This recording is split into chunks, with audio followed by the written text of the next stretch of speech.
గంగులో నా జర్రసేపే అందరికీ అధ్యక్ష నమస్కారం అధ్యక్ష. మీరు నాకు అవకాశం ఇచ్చినందుకు చాలా చాలా ధన్యవాదాలు అధ్యక్ష. నాకు ఏం చేయాలనో ఎట్లా చెప్పాలనో ఏం చేయాలనో అర్థమైతే లేదు అధ్యక్ష. నేను పాలమ్మిన అధ్యక్ష, పువ్వులు అమ్మిన అధ్యక్ష, పెద్ద పెద్ద విద్యా సంస్థలు తెరిచిన అధ్యక్ష. ప్రపంచంలోనే భారతదేశంలోనే పెద్ద విద్యా సంస్థలు తెలంగాణ ఎవరికన్నా ఉన్నాయంటే అవి మల్లారెడ్డికి ఉన్నాయి అధ్యక్ష. కానీ ఇప్పుడు అంతా అయోమయం ఆగం ఉంది అధ్యక్ష. ఎట్లా అంటే నా మేడ్చల్ నియోజకవర్గం అధ్యక్ష, భారతదేశంలోనే ఏకైక నియోజకవర్గం మేడ్చల్. నేను జిల్లా చెప్తలేను అధ్యక్ష, నియోజకవర్గం నాది పెద్దది అధ్యక్ష.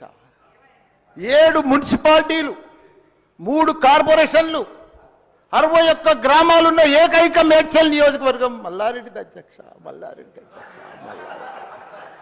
దాన్ని అతులం కుతులం చేస్తున్నారు అధ్యక్ష. దాన్ని జిహెచ్ఎంసీ అని ఇప్పుడు నా తన 7 మున్సిపాలిటీలు ఉన్నాయి, 3 కార్పొరేషన్లు ఉన్నాయి, 61 గ్రామాలు ఉన్నాయి. అందులో 28 గ్రామాలు తీసి మున్సిపాలిటీలలో కలిపేసారు పక్కకునే గ్రామం. ఆ మున్సిపాలిటీలన్నీ ఇప్పుడు వాళ్ళ పీరియడ్ అయిపోగానే జనవరి 27కు అవి జిహెచ్ఎంసీలో చేస్తారట. నా టైంలో ఒక్కటే పీరియడ్ అయింది వాళ్ళు గెలిచి. నా దగ్గర ఒక్క మేడ్చల్ నియోజకవర్గంలోనే కార్పొరేటర్లు, కౌన్సిలర్లు, మేయర్లు, జిల్లా పరిషత్ చైర్మన్లు, సర్పంచ్లు, ఎంపీటీసీలు, వార్డు మెంబర్లు వీళ్ళందరూ కలిసి ఒక్క మేడ్చల్లో 444 మంది నా తన లీడర్లు ఎదిగిరు అధ్యక్ష. ఇవాళ వాళ్ళంతా మటాష్ అయిపోయారు. మొత్తం సగం మంది కాంగ్రెస్లకే వచ్చారు. అయోమయంలో పడిపోయారు వాళ్ళు మొత్తం కాంగ్రెస్లో. ఎందుకంటే మళ్ళీ ఎలక్షన్స్ వస్తాయి, మళ్ళీ మున్సిపల్ ఎలక్షన్స్ వస్తాయి, మళ్ళీ సర్పంచ్ ఎలక్షన్ వస్తాయి అంటే మున్సిపల్ లేదు, కౌన్సిలర్ లేరు, అన్ని జీవాలు కూడా వచ్చేసినాయి అధ్యక్ష. ఆల్రెడీ మున్సిపాల్లో గ్రామాలు కలిసిపోయినట్టు, మళ్ళా గ్రామాలని మున్సిపాల్ కూడా అన్ని జిహెచ్ఎంసీలో కలిసినట్టు. ఒకటి అధ్యక్ష, కలుపుని తప్పు లేదు. 9 మున్సిపాలిటీలు అప్పుడు సరౌండింగ్ షేర్లింగంపల్లి కానీ కొద్బుల్లాపూర్ కానీ ఇవన్నీ కలిపినప్పుడు ఏమీ లేదు. ఇప్పుడు మా తాన కూడా మున్సిపాలిటీలలో ఇప్పుడిప్పుడే ఈ 5 ఏళ్ళనే డెవలప్ చేసినాం మేము. కానీ ఇప్పుడు ఇప్పటికి ఇంకా గ్రామీణ వాతావరణమే ఉంది, ఇంకా పొలాలే ఉన్నాయి, ఇంకా సరిగా బాత్రూమ్లు కూడా సరిగా లేవు ప్రజలకు, ఇంకా పెంకిటిల్లే ఉన్నాయి. అవన్నీ కూడా జిహెచ్ఎంసీలో కలిపితే పరిస్థితి ఇప్పుడు బంజారాల్లో జూబ్లీహిల్స్లో అదే ట్యాక్స్ ఉంటుంది, మా గ్రామాలలో అదే ట్యాక్స్ ఉంటుంది అధ్యక్ష. ఈ పైసలన్నీ కూడా తీసుకుపోయి ఏదైనా పెద్ద పెద్ద ఫ్లైఓవర్లు వేయాలన్నా ఏది వేయాలన్నా మళ్ళీ జూబ్లీహిల్స్ బంజారాలని ఖర్చు పెడతారు అధ్యక్ష. మా పుణ్యాన్ని మా మున్సిపాలిటీలో అట్లనే ఉండని, ఇంకో పీరియడ్ ఉండని, ఇంకో 2 ఉండని. శ్రీధర్ బాబు గారు మా సీఎం కూడా చెప్పండి మీరు దయచేసి ఈ సభ ద్వారా మా మున్సిపాలిటీలో ఇంకో పీరియడ్ ఉంటే మంచిగా అవుతుంది. ఎందుకంటే గ్రామీణ ప్రాంతాలు ఉన్నాయి, ఇంకా వ్యవసాయాలు ఉన్నాయి, ఇంకా పెంకటిళ్ళు ఉన్నాయి.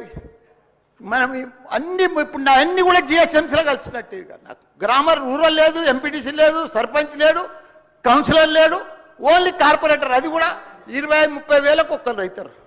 444 మంది పోయి 40 మంది కూడా గారు 8-10 మంది అవుతారు నా నియోజకవర్గం. 6,48,000 ఓట్లు ఉన్నాయి అధ్యక్ష. అది అయిపోయిందా? ఈ పార్టీకి అయిపోయింది. దయచేసి అది చెప్పినా మీకు అంత మనవించుకున్నా. హైడ్రా భారతదేశంలోనే మన హైదరాబాద్ అంటే తెలంగాణ రాష్ట్రం అంటే ప్రపంచమంతా మోగిపోయింది అధ్యక్ష. ఐటీ రంగంలో కానీ ప్రతి ఒక్క డెవలప్మెంట్లో కానీ ప్రతి దాంట్లో కూడా హైడ్రా వచ్చినాక ఒక్కసారి హైడ్రా ఏం పెద్ద తప్పు పని చేయలే, కానీ హైడ్రా వచ్చినాక ఒక భయాందోళనతో మొత్తం కుప్పగొలిపోయింది అధ్యక్ష. హైదరాబాద్ సిటీ దిష్టి తగిలిపోయింది అధ్యక్ష.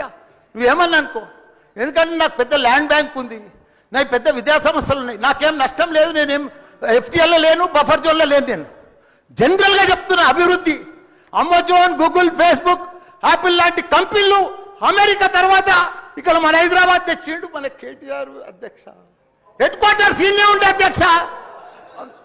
ఐటీలా మనం కర్ణాటక బెంగళూరు మించినాం అధ్యక్ష. 9 లక్షల మంది ఉద్యోగాలు చేస్తున్నారు, ఐటీ ఉద్యోగాలు. పెద్ద పెద్ద ప్రపంచం అంతా కూడా హైడ్రా తీసుకొచ్చి పెద్ద పెద్ద వాళ్ళకు బుగులు పట్టిపోయింది అధ్యక్ష. గరీబ్ వాళ్ళు అయితే గుండెలు వలిగిపోయినాయి అధ్యక్ష. మరి అది ఎందుకు తెచ్చిరో ఏమో మళ్ళీ నాకు అర్థం కాదు. ఇప్పుడు ఒకటి అధ్యక్ష, ఇప్పుడు నాయే కొన్ని ఎఫ్టీఎల్ ఉన్నాయనుకో, ఎగ్జాంపుల్ చెప్తా శ్రీధర్ బాబా. మన ఇంట్లో మన సెల్ ఫోన్లో చూస్తే మన భూమి వన్ జర్సెప్టి ద ఫ్లో ఆగిపోతుంది అన్న, మీకు దండం పెడతా. మీరంతా చాలా మేధావులు. మన ఇంట్లో కూర్చొని కూడా మన పొలం హైడ్రాల్ ఉందా, చెరువు ఎఫ్టీఎల్ ఉందా, బఫర్ జోన్లు ఉందా చూసుకోవచ్చు. అంత టెక్నాలజీ వచ్చింది. గూగుల్లోకి పోతే చూసుకోవచ్చు. చూసి ఎవరెవరికి ఉందో ముందే నోటీసులు ఇచ్చి ఓపికతో అర్జెంట్ ఏముంది, తెల్లారి శుక్రవారం పొద్దుగల్లే పోయి శనివారం పొద్దుగల్లే పోయి కూలగొట్టాలని ఏముంది అధ్యక్ష. నిదానంగా వాళ్ళు కూడా మన తెలంగాణ ప్రజలే. వాళ్ళంతా కూడా మీరు ఓటేస్తేనే మనం మంత్రిలో కూర్చున్నాం. మనం అంత ఆదల బాధ ఆధార్ చేసేది, టెన్షన్ చేసేది ఏం అవసరం.